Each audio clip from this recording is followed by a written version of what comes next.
Do you ever wonder if you're the main character in a simulation? What if everything around us isn't real, it's just one big simulation by a more advanced civilization, and that these aren't people you're speaking to, they're pre-programmed NPCs? A simulation so real that it makes you wonder, does steak actually taste like steak? Does it even matter? What the hell is even that? What I'm trying to say is, would you play a MMORPG if it was offline? I probably should have opened with that. I'm sorry. Erenshor is the brainchild of Bergy Media, a one-man indie studio who took MMORPG and said, hey, what if we just take the MMO part away? So dumb, it's brilliant. No! It's just dumb. As stupid as the concept sounds, think about it. How many MMOs are played by solo players? How many of those actually interact with other players? Would they even notice if you swapped out all the real players with NPCs? My guess is no. There's also no pay to win, the game can never die because it's constantly offline, and if you have a Steam Deck, you can actually play this pretty much anywhere and everywhere. The more I think about it, the more I question, why do we even play MMOs? So I figured, as someone with a washed up YouTube channel about MMOs, this makes me more than qualified to play Erenshor and decide if it actually simulates an MMO correctly, or whether it's just another long string of early access titles that are a disappointment, which would actually be very MMO-like. Please like and subscribe, I'm desperate. Anyway, that's enough yapping from me. Let's take a first look at Erenshor and figure out if it's actually worth playing. Well, it's definitely trying to cover its arse like it's an MMO. Credit where credit is due, the actual login screen has a MMO feel about it. It even tells you what the status is of the PvE and the PvP server. Obviously, it's a joke, but I found it amusing. Once you log in, you'll be prompted to create a character, which you can see in its infinite Unity engine glory. Yeah, it does look a bit blocky and basic, and your character has all the resemblance of a Roblox blow-up sex doll. But time and time again, it's been proven to be a popular art style. In terms of customizing your character, yes, you are limited, but on the plus side, there are a variety of skin colors to choose from. So, that's good. There's also 4 different classes to choose from. You have the Arcanist, the Duelist, the Paladin, and of course the Druid. Each one with its own unique set of skills and stats. So I opted for the Arcanist, who's a ranged magical DPS. So basically a wizard. You're a wizard, Harry. I'm a what? A wizard. Anyway, I locked in my player name and I was ready to go. So there are no cutscenes, there's no pre-dialogue about what's going on, you're just thrown on an island and off you go. You'll notice that there's also a welcome message and what appears to be a live global chat. Now the first question you're going to ask is this AI generated? And the simple answer is no. It's all pre-scripted and responds to commands, but we'll get back to that a bit later. As for the controls, they're your basic WASD with right mouse click to move the camera. It's your typical MMO movement. Also, side note, this game does have gamepad support, so you can use a controller if you want to. In order to interact with NPCs, unless they're a merchant, you have to target them and then push H to hail them.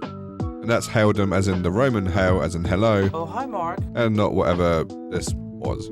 When talking to NPCs, if they have a quest or further information, it will highlight in green. And when you click on this, it will then do the next part of the conversation.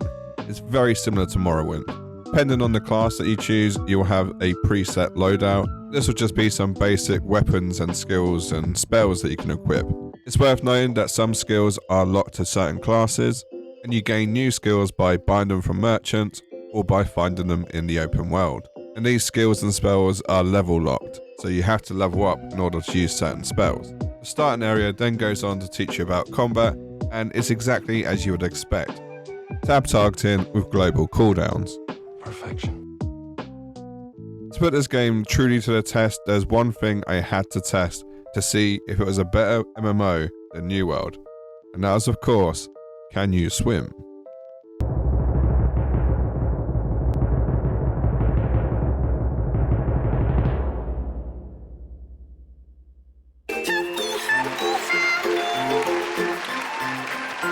I have to say, we were already off to an impressive start, and we hadn't even completed the tutorial yet. Don't get me wrong though, there was also some quirkiness, like why do the NPCs always spit on you? We'll just go some more. Keep saying eyes. Spit on me, bear. Go on, spit on me, spit on me. Completing quests weren't always straightforward. For instance, I had to give this person the necklace, but I just kept clicking necklace, hoping something would happen. Oh no, you dropped your necklace. Oh, I have that. He ate my necklace. I got your necklace. I have your necklace. I assume I just go like... Maybe I need to unequip it. Take the anal beads off. I have your fucking necklace. I have your necklace. I have your necklace! I think I've just become very accustomed to MMOs holding your hand and just doing fetch quests. I just want to drag and drop it. Give items. We got there. Quest completed. Aha! Huzzah! Thanks again. Now what? Like, why did I give you the necklace? And this is going to sound stupid, but when I did complete the quest, it just didn't really feel like it was completed. There wasn't enough fanfare. I then decided to try my luck with a global chat to see what exactly it could do. Does jet fuel melt steel girders? Question mark?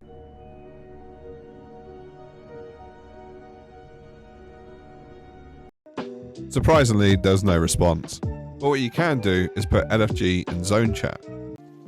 Oh, okay, I got the item. Oh my, what the fuck? LFG works. LFG, what the fuck is this? These are like, hello? What's going on? That's crazy. Wait, I'll invite you to group. Wait. How do I invite them? Invite player? Okay, we'll invite you. Invite player. There we go. Yeah, look at this. Look at this. LFG works. I'm just that popular, guys. That's what it is. Now that I had a group to carry me, it was now time to go on an adventure.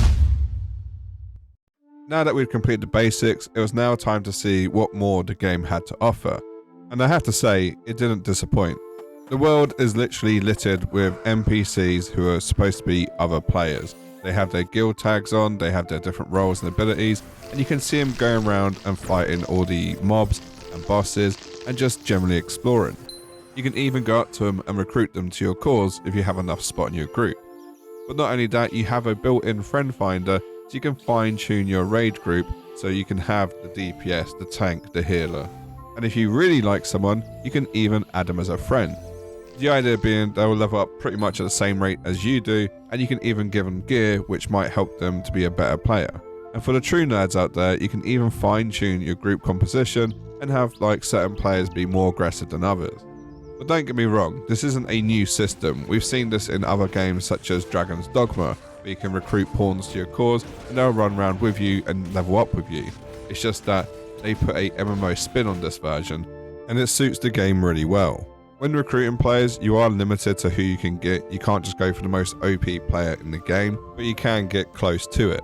I recruited a DPS who was 2 whole levels higher than me, and you can see it made all the difference in this fight. So it's like a normal MMO in the sense that you had one guy carrying the whole group. Did this run the game? Not really. I just see it's more of a difficulty scale. If you're going to recruit high level players to your squad and have them do the work, that's on you. There are of course dungeons, caves and world bosses that you have to go and explore, and there's also a whole bunch of NPCs who are sat there waiting for you to speak to them so they can give you a quest. And what I like about the questing is that there's no pathfinder to the quest. You have to read what's going on and go and figure it out for yourself. It's not quite as difficult as Morrowind, but it's on a very similar level and style, which I really like, because at the end of the day, it's an RPG simulating a MMO. It doesn't have to heavily lean into every aspect of a MMO. So it's nice that it's not got complete brain dead AAA questing. There is crafting in this game as well, and you have to go around and pick up materials, and then you'll need a template as to how to build that item. It's not the most innovative crafting system, but it's simple enough to follow. In terms of getting gear, it's a good mix of buying from vendors, RNG from mobs and bosses, and there's also a simulated marketplace where you can buy and sell to other players. As for the combat, it is your typical MMO combat. It's tab targeting with spell rotations. There's also a toggled auto attack, which kind of gets annoying after a while because it does stop you from looting sometimes. I don't quite understand what's going on with it. It seems like it's a bit buggy. Honestly, the combat isn't perfect. It's a good attempt, but the combat just doesn't quite click. By default, there's a lot of clutter on the screen. You have all the names up, you have all the spells going off, and yes, you can toggle names, but it's still not perfect. It's also hard to see what damage you're doing. Yes, there is a DPS bar, but sometimes it just feels like sometimes your spells haven't landed or registered. I just find the combat text too hard to focus on and read. I think it's safe to say that the UI can do some improvements, and even the damage numbers, it'd be good if they could be made bigger. There needs to be an option to fine-tune the combat UI just that little bit more. The tab targeting as well could do some improvement. It wasn't easy to pick out targets. Yes, you can try and use your mouse, but there's a lot of clutter on the screen, and I know you can turn names off, but you still need a better way to tab target. Maybe an option to auto-lock to the highest threat. Overall, the combat wasn't bad, but I just feel like it needed a little bit more elevation. It just felt very static in what you was doing. There's no need to move out of AoEs, or there was no need to really kite anything. All my spells seem to be single target also, but it is still early days. I'm only like 6 hours in, so maybe the bosses get harder as you go on. But as I said, it is early access and there's room for improvement. But I do feel a lot of people will enjoy the combat as is. I see a lot of comments around why have an offline MMO. Thank you, based Chadman. And I think, why not? So many people play MMOs solo, and this way you get to play a MMO at your own pace. You don't have to worry about keeping up with the latest DLCs, the latest gear changes, the latest updates. You just play it as you go along. There is no pay to win. There is no toxic community. And you always have friends because they're all NPCs. There is a roadmap as well for this game with lots of new stuff coming in. And one of the features that I'd like to see is the guild feature, which they are going to do. But if there's one more suggestion I'd like to make, it's the ability to maybe rename some of the NPCs. I think it'd be fun to have some of your IRL friends' names in the game, or your imaginary friends' names in the game. Maybe you can even include housing, and then I can invite my imaginary friends to come live with me. Jesus Christ, I sound so depressed. Funny enough though, I did check the Steam chart for Erenshor, because I wanted to see how it was weighing up against other MMOs. And funny enough, it is actually more popular than some MMOs with actual players in, which I don't know if that's a good thing or a bad thing. Maybe we should be worried for the MMO genre. So let's just cut to the chase. Is this worth playing? 100% yes. I can see a market for it. It is enjoyable, but I do feel like there are some improvements that can be added to the game. I'm not blind to the fact though that it is one developer, so I appreciate any updates they manage to actually do, because it's a big job just for one person, and they seem to be handling it really well. So some improvements I'd like to see. I do like the global chat, but I don't know if it has much use other than comedy value. After a while, you kind of become numb to it, so it doesn't really add anything extra. There might be actual gossip going on or actual advice in that chat, but honestly, I'm just blind to it because I'm too busy focusing on what's in front of me. Maybe if there's a way to have some sort of intuitive AI that can speak to you for it. I don't know, it's probably a lot to ask, but I just felt like it was missing something. It does get a bit old after a while, but I know you can turn it off, so it's not the end of the world. I think it would be funny as well if it broke the fourth wall and leaned more into the MMO aspect.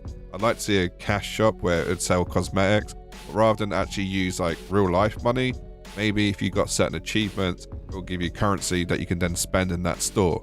Or maybe just have something like Twitch drops for the game. And I think the ultimate improvement to the game, which maybe not everyone will agree with me on, is that the inclusion of housing could be good. Housing is seen as endgame in a lot of MMOs, and if you were to replicate that, I think you'd have a good fan base for it. But overall, it's an enjoyable title, it's not overpriced, and I think you could get a lot of hours of fun out of this. It's also been said that there's about 100 hours of content already in this game, which sounds batshit crazy, but if it is like an MMO, I can believe it. As far as games that replicate MMOs go, this one, 10 out of 10, good effort.